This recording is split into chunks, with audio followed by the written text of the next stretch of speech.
तो आइए आज के इस वीडियो में हम जानते हैं अल्प दूरियों के मापन में प्रयुक्त होने वाले कुछ इंस्ट्रूमेंट्स या उपकरण। ठीक, तो जैसा कि हमने पढ़ चुका है कि हम जब 10 की पावर -3 मीटर तक की दूरी का मापन करते हैं तो प्रयुक्त होने वाला इंस्ट्रूमेंट या उपकरण क्या है? हमारा मीटर स्केल।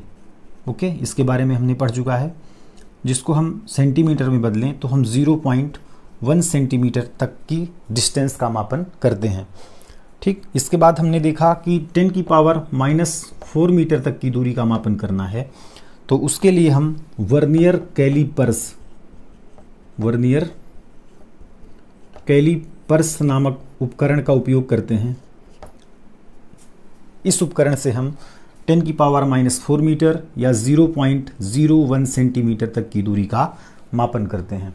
इसके बाद 10 की पावर -5 मीटर तक की दूरी का मापन हमें करना है तो हम स्क्रू गेज नामक उपकरण का प्रयोग करते हैं और इससे हम इसको सेंटीमीटर बदले तो 0.001 सेंटीमीटर तक की कोटि या दूरी का मापन करते हैं। ठीक है, तो ये तो प्रत्यक्ष विधि के अंतर्गत हमने पढ़ा कि प्रत्यक्ष विधि में हम ये हमारे उपकरण होते हैं जिनको हम आमतौर पर उपयोग करते हैं और इनसे हम किन्हीं भी यहाँ तक की दूरी को 10 की पावर -5 मीटर तक की दूरी का मापन हम आसानी से कर लेते हैं।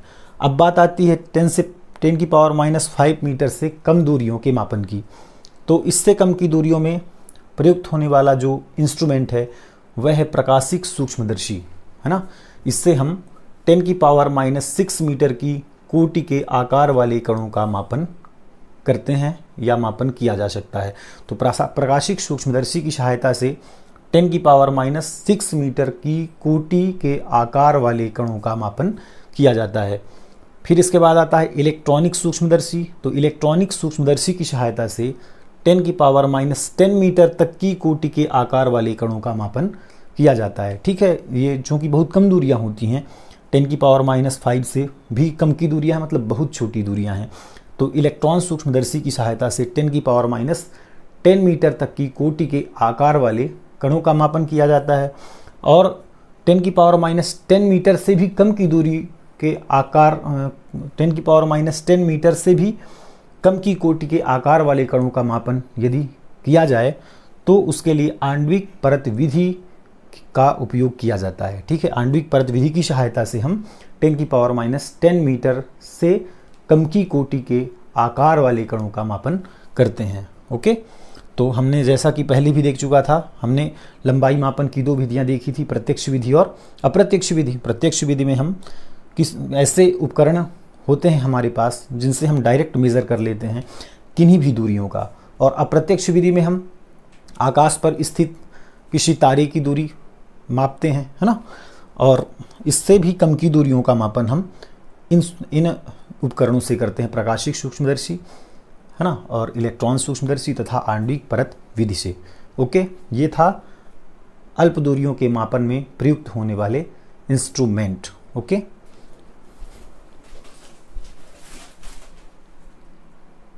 अब देखते हैं द्रव्यमान का मापन, मेजरमेंट ऑफ मास। तो द्रव्यमान है क्या? द्रव्यमान है किसी वस्तु में समाहित पदार्थ की मात्रा। ठीक है, उस वस्तु का द्रव्यमान कहलाती है। जैसे कोई ये वस्तु है, ठीक, मार्कर मैंने उठाया, ये कोई वस्तु है, तो इस वस्तु में समाहित जो भी पदार्थ की मात्रा है वह इस वस्तु का द्रव्यमान कहलाएगी। मतलब इसको आप कहीं भी ले जाएं, ठीक, या तो इसको आप कितना भी टेम्परेचर दें या कितना भी इसको इस पर दाब लगाएं, इसको, है ना, प्रेशर करें, या फिर इसको कहीं आकाश में स्थित कर दें, इसके मास में कोई परिवर्तन नहीं होने वाला। ठीक है, क्यों?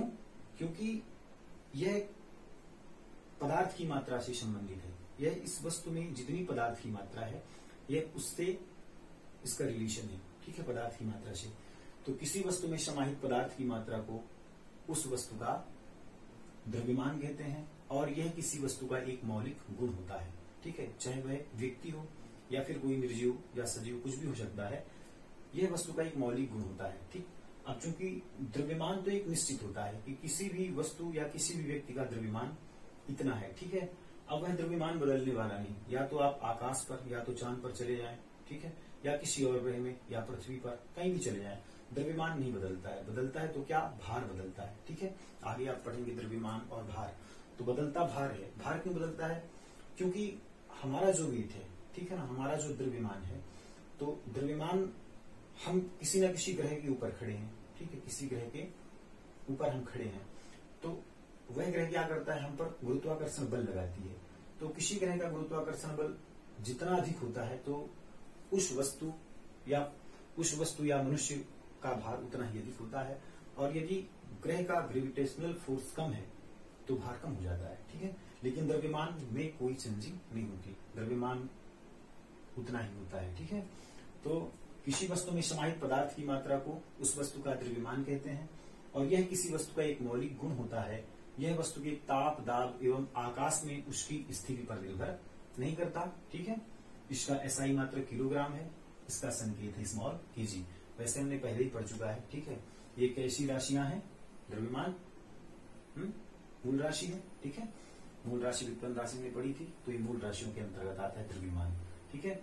अब द्रव्यमानों का परास, तो जिस तरह हमने देखा कि लंबाइयों का परास भिन्न भिन्न होता है, क्योंकि विश्व में बहुत सारे पिंड हैं, ठीक है, और उन समस्त पिंडों को किसी एक उपकरण से मापना असंभव है, तो उनके लिए हम अलग अलग इंस्ट्रूमेंट उपयोग करते हैं, ठीक है।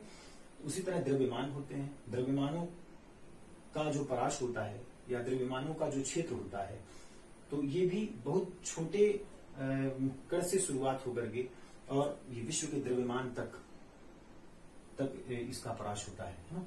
तो हम देखते हैं कि जो सबसे छोटे कण हैं वहां से शुरुआत करेंगे और हम विश्व के साइज तक जाएंगे, विश्व के द्रव्यमान, विश्व का मास कितना है यहाँ तक देखेंगे।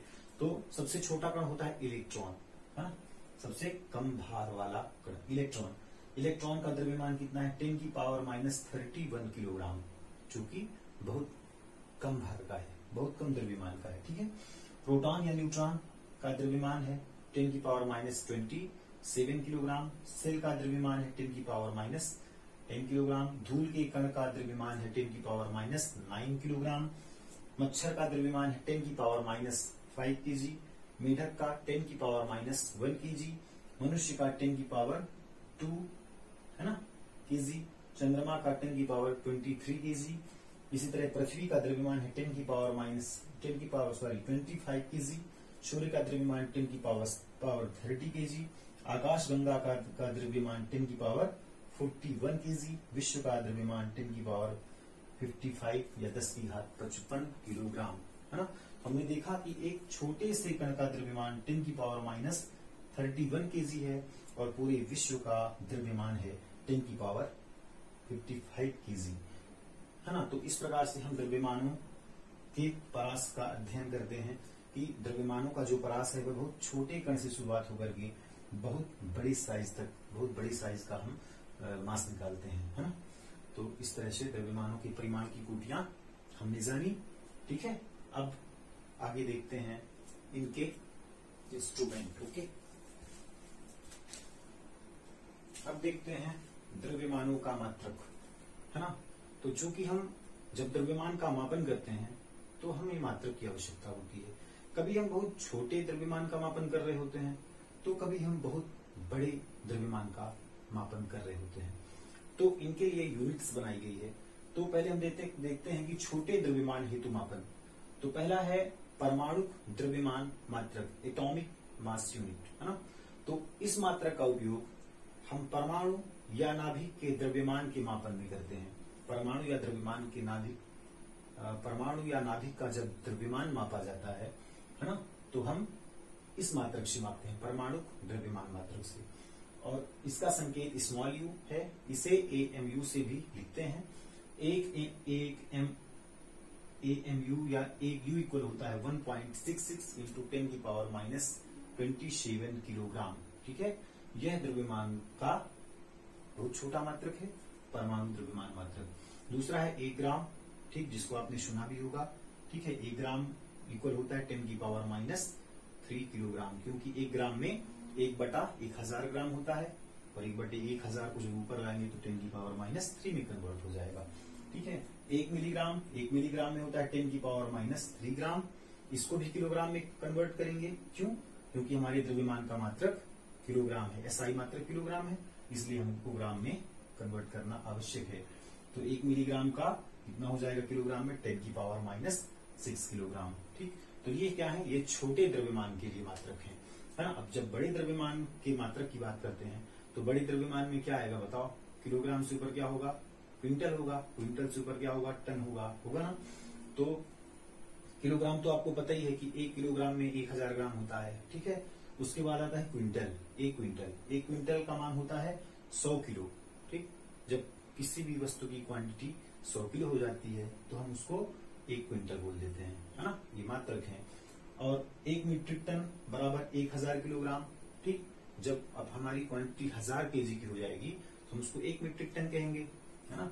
ये मात्रक बनाए गए क्योंकि हम अगर किलोग्राम तक बनाए होते मात्रक को, तो जब मान लो कि 2 लाख किलोग्राम हो गया, ठीक है, कोई वस्तु पदार्थ की मात्रा या वस्तु की मात्रा 2 लाख किलोग्राम हो गई तो उसको 2 लाख किलोग्राम बोलना, है ना, थोड़ा अच्छा न लगता, इसलिए मात्रक बनाए गए।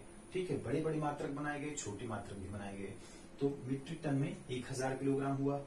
फिर आता है तीसरा नंबर, एक चंद्रशेखर सीमा, जो कि जो कि द्रव्यमान का सबसे बड़ा मात्रक है, चंद्रशेखर सीमा, और इसका मान होता है सूर्य के द्रव्यमान का लगभग 1.4 गुना। ठीक है, सूर्य के द्रव्यमान का लगभग 1.4 गुना होता है ये चंद्रशेखर सीमा, और यह द्रव्यमान का सबसे बड़ा मात्रक है। इसको हम CSL से भी शॉर्ट फॉर्म में संक्षिप्त रूप में व्यक्त करते हैं, लिखते हैं। एक चंद्रशेखर सीमा, चंद्रशेखर लिमिट, CSL। ओके, तो ये हुआ आज का अध्याय द्रव्यमान के बारे में। ठीक है, द्रव्यमान हमने जाना कि द्रव्यमान क्या है, तो किसी वस्तु में समाहित पदार्थ की मात्रा द्रव्यमान कहलाती है, और यह किसी वस्तु का एक मौलिक गुण होता है। यह ताप, दाब या आकाश में उसकी स्थिति पर निर्भर नहीं करता। ठीक है, द्रव्यमान का एसआई मात्रक किलोग्राम है ना। फिर हमने जाना द्रव्यमानों के परास के बारे में, चूंकि विश्व में विभिन्न प्रकार के कण उपलब्ध हैं, है ना, जहां पर हमें एक छोटे से कण के द्रव्यमान का मापन करना होता है, तो वहीं दूसरी ओर हमें विश्व का द्रव्यमान भी बताना पड़ता है। ठीक है, तो हमने इनके आधार पर, जहां हमें एक छोटे से कण के द्रव्यमान का मापन करना है, तो दूसरी ओर हमें बड़े बड़े वस्तुओं या पदार्थों की क्वांटिटी भी बतानी है। तो हमने मात्रक जाना उनके बारे में कि छोटे द्रव्यमान के लिए हम किन मात्रकों का उपयोग करेंगे, और बड़े द्रव्यमान हेतु हम किन मात्रकों का उपयोग करेंगे। ठीक है, तो आज का लेक्चर यहीं पे खत्म होता है। कल हम देखेंगे समय का मापन। ठीक है, मेजरमेंट ऑफ टाइम। तब तक के लिए धन्यवाद, थैंक यू।